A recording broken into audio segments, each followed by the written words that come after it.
Will, I know you haven't seen it. No, So I don't know if you want to stick around or not, but I'll stick we're around. gonna talk But, Bullet Train. Yeah. mm, So uh, there are some spoilers. Nothing too crazy. I don't think any of these spoilers are gonna blow your mind.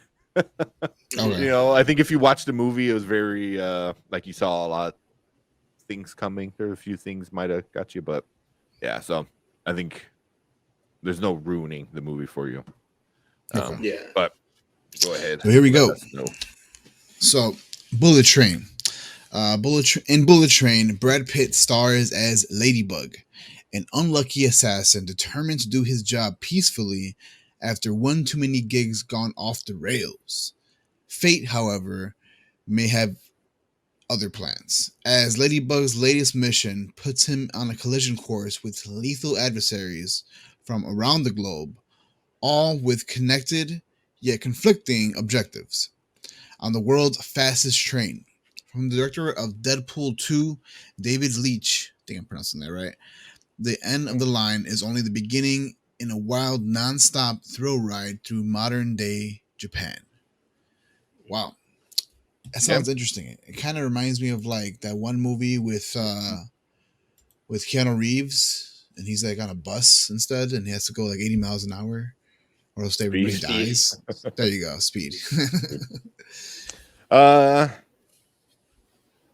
I mean that was like a whole premise. This was like they were just on the fast train. Oh, there goes Kamiko. Yeah. Yeah, Oh, the didn't shoes. even I notice. did, Holy crap! yeah, I didn't even place it. Yeah, everything Didn't even place it. did not either. Mhm. But yeah, I mean, this like the whole movie takes place on the train. On Like the train. Yeah. uh, yeah. I mean, at times the train kind of plays a character. But Ooh, it doesn't really like. I mean, where Speed was a little bit more like the bus had a plot device. This, I think, it yeah. was just a background, basically, which was super cool Mm, because anytime you looked out the window, everything was like flying by, so you never knew where they Yeah. were kind of at unless they did a cool like pull out look. yeah. Um, Mhm. Okay. but I'll uh I'll let Brandon go. Some of the good stuff that you liked about this one. Yeah. Well, I love ensemble movies. I love ensemble pieces, especially when it's actors that like I'm like legitimately fond of. And I've always liked Brad Pitt. Aaron Taylor Johnson's great in pretty much anything he's in. Joey King is becoming a lot more versatile. We're so used to her playing like kind of cutesy innocent roles. It was interesting to see this um, Mm, see her kind of play it kind of differently. And she's been kind of doing that in recent years. I don't know if anyone saw the miniseries on Hulu called The Act. It came out like 2 years ago. Her and Patricia mm, Arquette. There was the one from last year called The Lie that was on, I think it was on Prime Video. So she's becoming a lot more versatile in her young years. You can never go wrong with Brian Tyree Henry. He's easily becoming one of my Yeah, favorite actors in recent years. I thought he was nice. like the yeah, I thought he was the show stealer in this. And I really like those kind of I love the kinetic kind of feel that it had to it. It reminded me of it kind of reminded me of Shoot 'Em Up with Clive Owen in that regard. Mm, yeah, That came out like in the I want to say like the mid to late 2000s. So you kind of know what you're kind of getting yourself into with David Leitch, who did obviously Deadpool 2. He was also one of the co-directors on the first John Wick before Chad Stahelski just kind of oh, completely took over that helm. So and I like movies that kind of take place in one setting, like The Raid Redemption or Dread. But I really like the yeah, energy to this movie. I like the action comedy vibe to it, and mm, it was very very self aware in terms of what it set out to be, which was just kind of brainless, exaggerated, kinetic action, and I really appreciated it for that. yeah, You know, nice. yeah, Mhm. yeah. Definitely Yeah, the cast.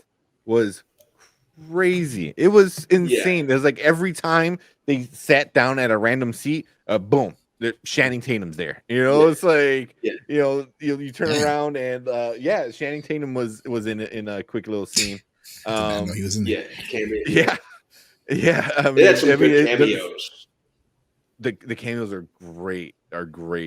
Mm-hmm. The twins, you know, which was Aaron Taylor Johnson and Brian Henry, Yeah. or Brian Tyree Henry, were the twins, and then it kind of became a thing where Brad Pitt, you know, Ladybug was just like, he goes, I don't think they're twins, you know, because one's a white guy, one's a black guy, but they were like, you know, like brothers, you know, so Yeah. it's just like that was their name, was like Tangerine and Lemon, yeah, so that was kind of like, it was funny, but you know, even what was it what's how you pronounce his name? Hiroyuki Sanada. Hiroyuki Sanada was Scorpion. in it. Yeah, Scorpion. Zazie Beetz, you know, like Andrew Koji. I mean, this is like what? So here's a big spoiler. So the whole thing is Brad Pitt's character, Ladybug, wasn't supposed to be on the train. He's filling in for this other assassin named Carver. Right? And Sandra Bullock is Maria. She's the person on the phone, you know, kind of like walking Brett. Yeah.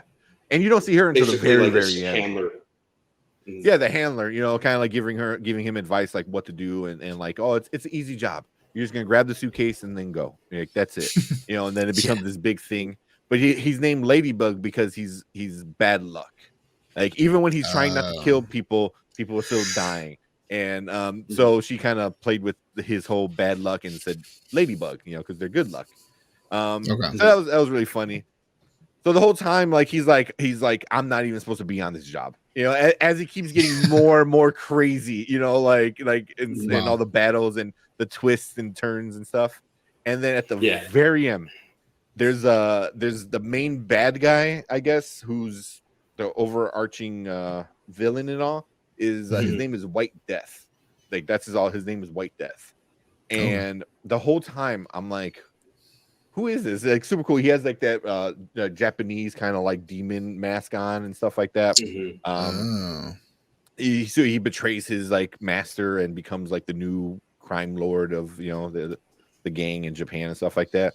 And at the very end, you know, he's waiting at the station, and it's fucking Michael Shannon. Michael Shannon is free. He's all long hair, grayed out, wearing sunglasses, like very. He's Russian, but he's like in Japan, so it's a good mix of both, and something that I think only Michael Shannon was able to pull off. You know, like, hey, I need you to be Russian, but also like very Japanese, like essence. You know, it was, and he pulled it off perfectly. It was so badass. It took me a second. I'm like, who is this?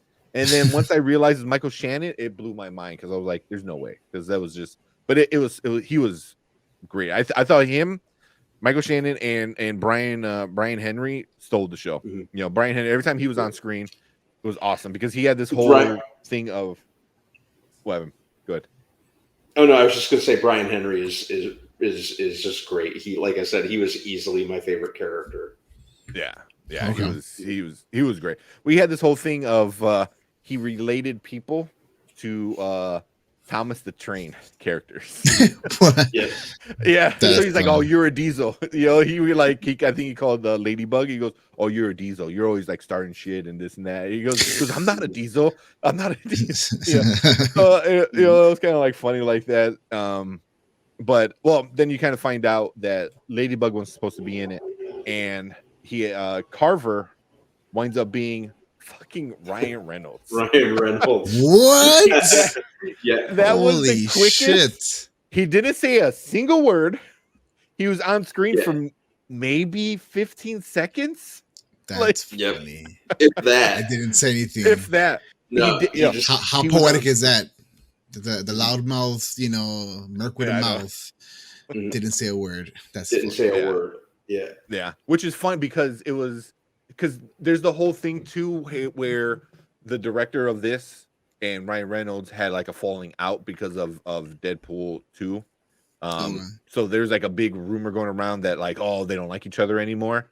And then Ryan Reynolds coming and doing this, even if the scene was like 15 seconds, like he literally walks out of a car and it just cuts to his face and that's it. Yeah. Like that's it. It doesn't show anything else.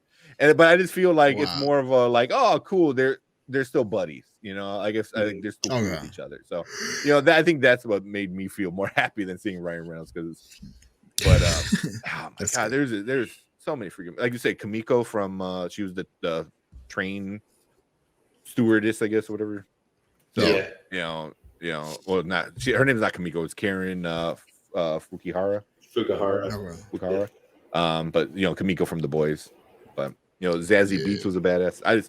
The cast is what made this movie great because it was just so many. Bad Bunny was awesome. I'm like, how many people is he gonna piss off? Because he played a Mexican kind of drug lord, you know, and obviously, you know, he's Puerto Rican, right? Puerto Rican, that's funny. So I was like, I'm like, oh, he's gonna make some people mad. But he was a badass in this one too. He was pretty cool. Yeah. What about some what about dislikes? What are some things that you didn't care for? I think that it tried very, very hard to be a Guy Ritchie film at times in terms of the characters. You know, like it kind of felt like they kind of drew inspiration from Lock, Stock, and Two Smoking Barrels. I got kind of vibes from that in terms of the dialogue, or just kind of like the quirky, you know, British characters, specifically Lemon and Tangerine, you know, even like some rock and roll vibes in there. It wanted to be, it really wanted to be, in terms of the dialogue and some of the flashbacks, it really wanted to be a Ritchie film.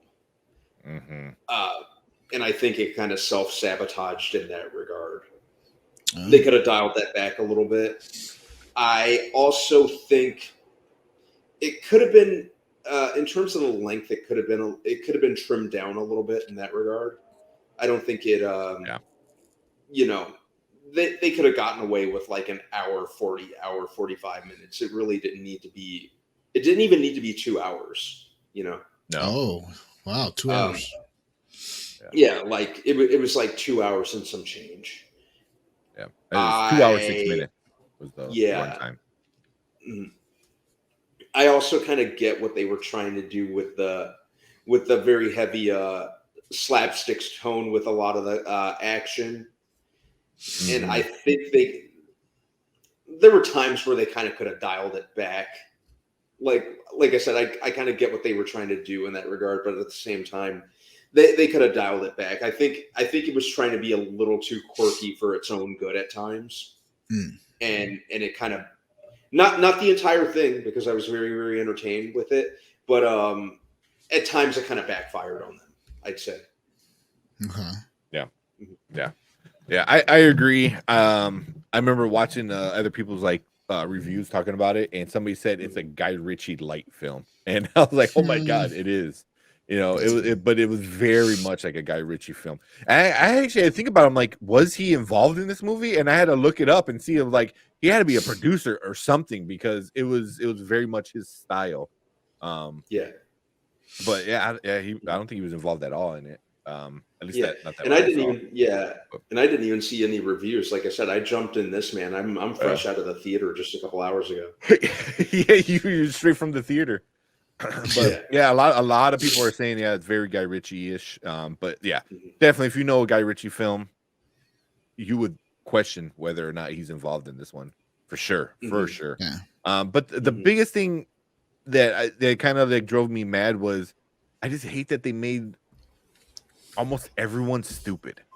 Like they made everyone like a dummy almost, you know. And that's kind of like what Brandon was saying, is like the slapstick humor kind of stuff was done a little too much, where like these are supposed to be like the deadliest killers in the world, and they're like stupid, you know, doing silly things, and you know, that was my only thing. But once you got past that, like, okay, that's the style of this movie, you know, it's very silly at times. I you know, it didn't ruin the movie for me, but that was like my biggest thing. I'm like, man, they really make some people out to be dum dums, you know. Yeah, So just buffoons. yeah, you know, and I get it, you know, but you know it was I'm trying to think, you know, the graphics were really good. Those, you know, so because a lot of times with something like this, you know, the graphics could easily be bad. Yeah. But the times that they were out of the train and it's like zipping by and stuff like that, it wasn't too bad. Mhm. But yeah, I mean that's pretty much all I have for the negative stuff. I mean, Okay. yeah. Yeah. Just want to get into our ratings for this one. Sure. Yeah. Let's do it. All right. Oh, there we go. All right. You want to break it down, Will? Yeah, I'll let them know. All right, over here at Nerd Huddle, us Spoiler Kings like to review movies a little bit differently than the usual 2 thumbs up, 2 thumbs down, 5 stars. We do it different. Our way is rating the movie a watch now, a watch later, or a watch never. A watch now means drop everything, go see this movie ASAP because it's that good. A watch later means you can catch it when it comes out streaming. It's not a watch now. It's not priority. It's like an okay movie. And then a watch never means don't give this movie any kind of day. Save your coin. It's pure utter trash. With that being said, what do you guys think the movie falls under? Now, later, or never? I'll let you want to go first, Brandon? Sure. You know, I'm gonna give this a later. I'm gonna give it a later. It's not necessarily anything that you have to rush out to the theater to see. This is something that you could just kind of throw on one night and just kind of have some popcorn at home. Maybe get a couple friends over, just have fun with it. Very, very entertaining and very, very fun. Like I said, I know I mentioned the ensemble cast and the kinetic energy and that sort of thing, but at the same time, I kind of have trouble saying that this is a movie for everyone. So I'd say wait and rent it on digital, or if it's on a streaming service. It's very fun. I had a lot of fun watching it. It really kept me engaged. But that was just me. I don't really think it's anything that you need rush out to go see in the theaters. Okay. It's a fun time, but you can hold off. Yeah. Well said. So I think I'm right there with you, man. I'm gonna give it a later. This is a movie that should have that better fits at home. This is a good Friday night, Saturday night, kind of hanging out, kind of chill night and watching it. Put the surround sound on, nice 4K, and I think you'll have a blast watching it. You'll laugh. I mean, there's probably parts you can get up and go get some more popcorn and stuff like that. So exactly. it's definitely for me a later. It was good. It was fun. It was a lot of fun. And like all the actors, all the cameos, every time they did something silly was very entertaining. But it's for me better watched at home. Yeah. So yeah.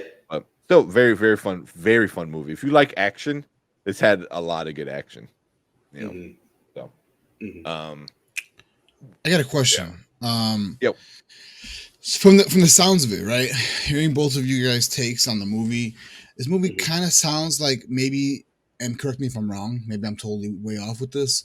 But kind of sounds like the making of like a cult classic. Like maybe it's not hidden right now, and it's a later type movie. But I imagine something like, can you guys do like a drinking game with this movie? If you bring some friends over and you like, is that something that's like doable to make the movie that much more fun? Because it sounds like it was a good time, but it's not right now. It's like maybe something you can enjoy on the fly type deal. Maybe. Oh yeah. I'd say this is very much a drinking game type of movie. Yeah. Yeah. You could have guidelines like take a shot every time Brad Pitt experiences bad luck or something doesn't work out in his favor. Do a waterfall session whenever there's a flashback, a quirky flashback. Yeah. Or whenever someone breaks the fourth wall. So there's a couple fourth wall breaks. Yeah. Oh, I was gonna say okay. whenever somebody dies or comes back from death, you Yeah. know, I would Oh, you Yeah. could take a that's bunch of interesting. shots there. That'll get you nice and drunk. Yeah, there were some You know, fake outs. There were some fake yeah, a outs. lot of fake outs. Mm, Yeah. that's good. Yeah. I think definitely a drinking game. I can see this I can see this them making a prequel or not prequel, a sequel, or maybe even a Mhm. prequel too. You can do a lot of spin-offs. You know, you can go a Yeah. bunch of different ways with this. I could see them doing probably a couple spin-offs if they wanted to. A prequel, Mhm. would be cool.